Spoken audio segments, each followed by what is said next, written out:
Watch two machines write the same sentence. The first types it like a person at a keyboard, left to right, one word at a time. The cat sat on and it has to finish that word before it can even think about the next. The second does something that looks impossible. The whole sentence appears at once as a blurry mess, every word a smudge, and then it sharpens all of them in parallel over a couple of passes until the smudges snap into the cat sat on the mat. Two completely different ways to bring an answer into the world. One commits to each piece and moves on. The other roughs in the whole thing and refines it everywhere at once. For years, these two methods lived in separate kingdoms. One quietly took over all of text. The other took over nearly every image and video you have ever seen from an AI.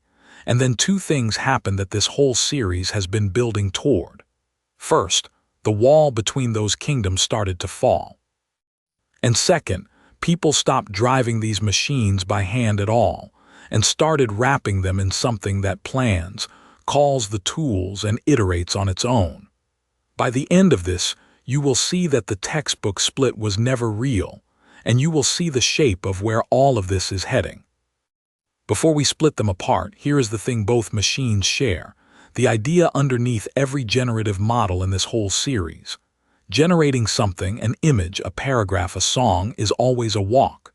You start from something dead simple, usually pure random noise, static with no structure at all. And you walk, step by step, toward the place where real-looking answers live. Picture every possible image as a point in a vast space. Real ones, the ones that look like photographs, cluster on a thin surface in that space. Pure noise sits far out in the empty void. To generate is to start at a random point in the void and walk it onto that surface. Every method we will talk about is just a different style of walking the same path. So the real question, the only question, is not whether you walk. It is how. Do you lay the path down one final step at a time, or do you roughen the whole route and straighten it everywhere at once? That single choice is the first half of this episode. Start with the walk that conquered text. It is called autoregression, and you already understand it because it is the autocomplete idea from the very first thing we ever taught. Predict the next piece given everything so far. Then add that piece to what you have and predict the next. One token, then the next, strictly in order, each one final the moment it is written. There is no going back to fix word 3 after you have written word 10. This sounds rigid, and it is. But that rigidity buys 3 precious things, and they are exactly why every chatbot you have used works this way. First, language is naturally a sequence, so writing it in order fits the grain of the problem. Second, because each piece is locked once written, the model can stash its work and reuse it, never recomputing the past, which makes long generation efficient. You will hear this reuse trick called the key-value cache. And third, you get a clean, exact score for how likely any sentence is, which makes these models stable to train and easy to reason about. Order, efficiency, and a clean objective.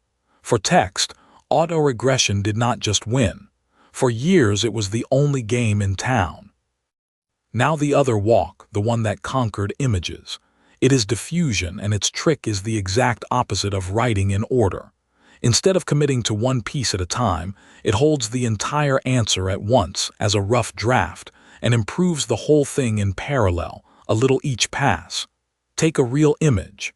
Slowly sprinkle random noise on it until it is pure static. That noising is easy and fixed. The model's only job is to learn the reverse, to look at a noisy mess and predict one small step back towards something real. Do that step again and again on the whole canvas at once, and static resolves into a picture. Here is the part worth slowing down for. The model is not erasing the noise it can see. At every point it is predicting an arrow, a direction pointing toward the surface where real images live, and you take a small step along it. You will hear 3 different names for that arrow. The noise. The score, the velocity. Do not let that fool you.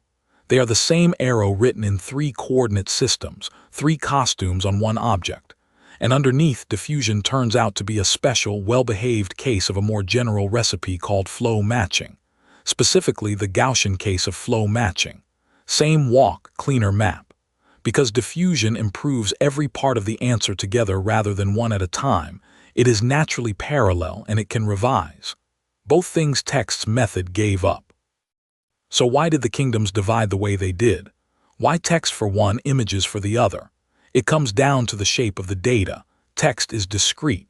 Words are distinct symbols like beads on a string, and there is a natural left-to-right order to lean on. That is a perfect fit for writing one final piece at a time. Images are continuous. A pixel is not one of a few symbols, it is a smooth dial of color, and a picture has no natural reading order. Every part depends on every other part at once. That holistic, no fixed order nature is a perfect fit for roughing in the whole thing and sharpening it together. There is one more reason that mattered enormously. A long piece of text is a lot of pieces. Writing it one final token at a time and reusing your past work was simply the efficient way to handle a 1,000-word answer. So the split was not a fashion. It was each method flowing to the data it fit best. Keep that phrase in mind, fit best, because it is a tendency, not a law. And the moment someone broke the law, the whole wall started to come down. The first crack came from an unlikely direction. People asked, what if we used the image method on text? Instead of writing a sentence one locked word at a time, hold the whole sentence as a blurry draft and sharpen all the words in parallel. That is a diffusion language model, and the mechanism is elegant. You hide most of the words behind a mask, then predict every hidden word at once. You keep the ones the model is most confident about, rehide the rest, and go again. A few rounds and the whole sentence is filled in, not left to right, but everywhere at once, most certain words first. The reason anyone cares is speed. Because the words come in parallel instead of one at a time, these models can be dramatically faster. Research models like LLaDA, and ones you can now run yourself that fill in hundreds of words per pass, report generating well over 1,000 words a second on a single chip. Treat those exact numbers as the maker's own claims, on their own hardware, not gospel. And here is the honest catch, because there is no free lunch. When the model fills many blanks at once, it guesses each one a little independently. So on answers where the words depend tightly on each other, it can come out locally fine but globally incoherent. The fix is to not be greedy, to fill confident words first and tricky ones more carefully. But the direction is real. Text, the home turf of writing in order, can now be generated the way images are. The wall has a hole in it. Then the wall fell from the other side too, and this surprised people even more. If diffusion can write text, can autoregression, the typewriter method, make great images? For years the answer was no, not really. Images felt too continuous, too holistic for writing one piece at a time. But the typewriter learned new tricks. One approach writes an image not pixel by pixel, but coarse to fine. First a blurry, low-resolution sketch, then progressively sharper layers, each one predicted from the last. That is still autoregression, just over scales instead of left to right. It is called next scale prediction, and it started matching strong diffusion models on the usual benchmarks. And here is the quiet reason that coarse to fine order is not a coincidence. For images, and only for images, diffusion turns out to be a kind of autoregression in the language of frequencies. Adding noise drowns the fine, high-frequency detail first and the coarse shapes last. So running it backwards paints the broad layout first and the sharp detail last. Painting coarse before fine is the image version of writing the confident words before the uncertain ones, the same gesture in two media. One honest fence around that idea. It leans on a property that pictures have and that text and audio simply do not. So keep it as a beautiful fact about images. Never stretch it onto diffusion models that write text. There is a second trick worth knowing, because it dissolves the last hard line between the two methods. You can keep the typewriter writing image pieces one at a time, but make each individual piece a tiny denoiser. An autoregressive backbone, predicting one token at a time, whose per token guess is itself a small diffusion step. That handshake quietly retires the old slogan that autoregression must be discrete and diffusion must be continuous, and it is exactly why the one-dial picture lands on images too, not only on text. So the typewriter and the parallel sharpener have now each crossed fully into the other's territory. One honest note before we go on, because it will matter even more in a minute. Several of the flagship generators around now do not publish their exact internals. So when anyone says a given product is autoregressive, or diffusion, or a blend of both, they mean what its makers have stated. Where they have not said, we should not guess. So here is the punchline the whole field has been circling. Autoregression and diffusion were never two separate ideas. They are two ends of one dial. Picture a slider. Slide it all the way to one side and you reveal the answer one piece at a time in a fixed order, each piece final. That is pure autoregression. Slide it all the way to the other and you reveal the whole answer at once, refining everywhere in parallel over several passes. That is pure diffusion. And the beautiful part is that everything interesting lives in the middle. You can reveal a small block of pieces at a time, parallel inside each block, but ordered between blocks. This is the setting that actually ships, because going block by block lets you keep that efficient reuse the past trick from text, while still filling each block in parallel for speed. You can also reveal the words in any order you like, most confident first, which, it turns out, is mathematically the same family as writing in a random order. That is the load-bearing result under all of this. The strict left-to-right typewriter is just one special setting of a much more general machine. There is no wall. There never was. There is a dial, and for years we only ever turned it to the two extremes. Now zoom out, because that same collapse is happening across the whole family. Earlier in this series, we drew a family tree of generative models, different objectives, different mechanisms, growing in different directions. That tree is folding toward a single trunk, along three quiet convergences. One, the dial we just built, sequential against parallel, is no longer two species, it is one knob. Two, the way these models are trained is converging. More and more of them, across images, video, and audio, learn that same arrow we talked about, the velocity that flows noise into data, under one shared recipe, with flow matching as the general case and diffusion its Gaussian special case. 3. The reasoning revolution is leaking in. Just like a language model can think longer before it answers a hard question, a generator can now spend more compute before it commits, planning the picture before it paints a single pixel.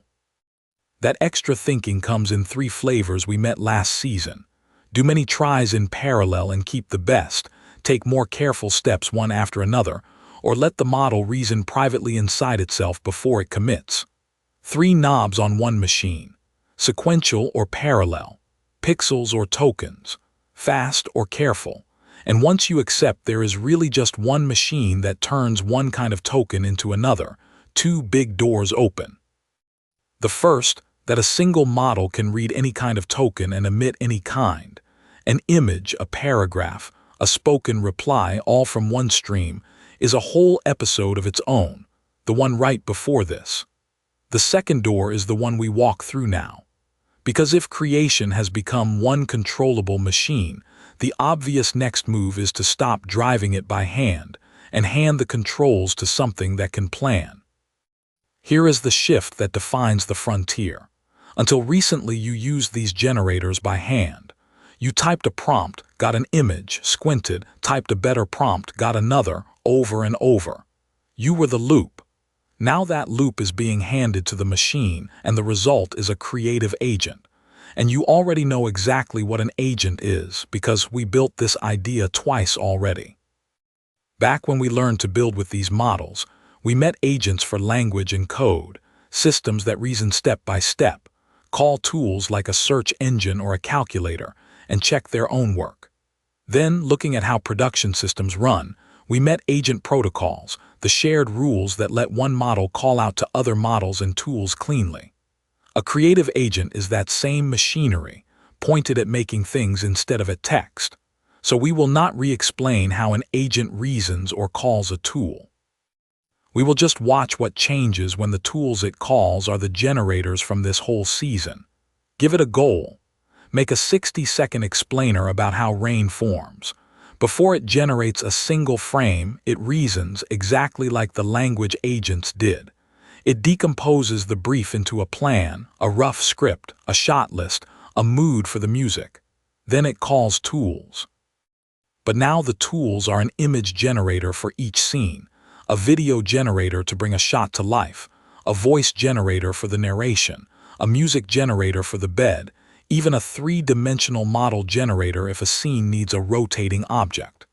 The tool call does not return a number or a web page. It returns pixels, a clip, a waveform. Then comes the part that makes it an agent and not just a script. It looks at what came back and it judges it. It notices the third image has the cloud sitting below the rain instead of above it, decides that shot fails the brief, and calls the image tool again to fix only that one. Decompose, generate, inspect, critique, revise. That is the exact loop you used to run by hand, now running inside the system, with generated artifacts as the things it evaluates.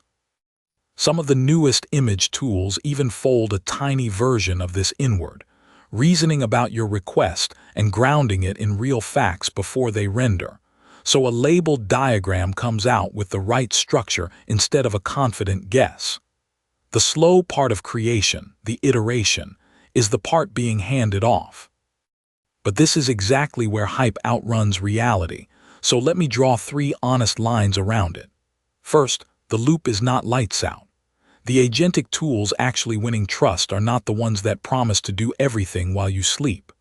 They are the ones that show their work, the storyboard, the rough cut, the draft narration, and let a human approve or fix each step before the final render. The durable pattern is a partner that drafts and a person who decides. This whole series, in fact, is made that way, with a human gate before anything is published. Second, the names are temporary. Every specific model in this episode is a snapshot. A faster, sharper one ships in a few weeks, and several of the flagship systems keep their exact recipe private, so treat any claim about how a named product works as what its makers said, and treat the names themselves as placeholders for a category. Third, and this one is not optional. The same machine that can generate a friendly voice can generate anyone's voice, and a fake video of a real person. We explain how this works so you can recognize it and defend against it, never to do it. The bright line is consent. You do not synthesize a real person's voice or face without their clear permission, full stop. And the world is starting to require honesty here, with new rules in major markets, taking effect in 2026, that demand synthetic media be clearly disclosed and machine markable as AI generated. So step back and look at the whole shape of it. We started with 2 machines that could not have looked more different. One types the answer in order, each piece final. The other roughs in the whole answer and sharpens it everywhere at once. For years, they split the world cleanly between them, writing for the typewriter, pictures for the parallel sharpener. Then each crossed into the other's territory. The image method learned to write text in parallel fast. And the typewriter method learned to paint, coarse to fine, matching the best on its own turf. Underneath it all sat a single dial, with autoregression and diffusion as nothing but its 2 extreme settings, and a whole unexplored landscape in between. That is the real lesson of generative AI right now. Not a zoo of rival techniques, but one idea, a walk from noise to meaning, that you can take in many styles. And then we stopped driving that one machine by hand and started wrapping it in agents that plan, call the generators as tools, and refine in a loop.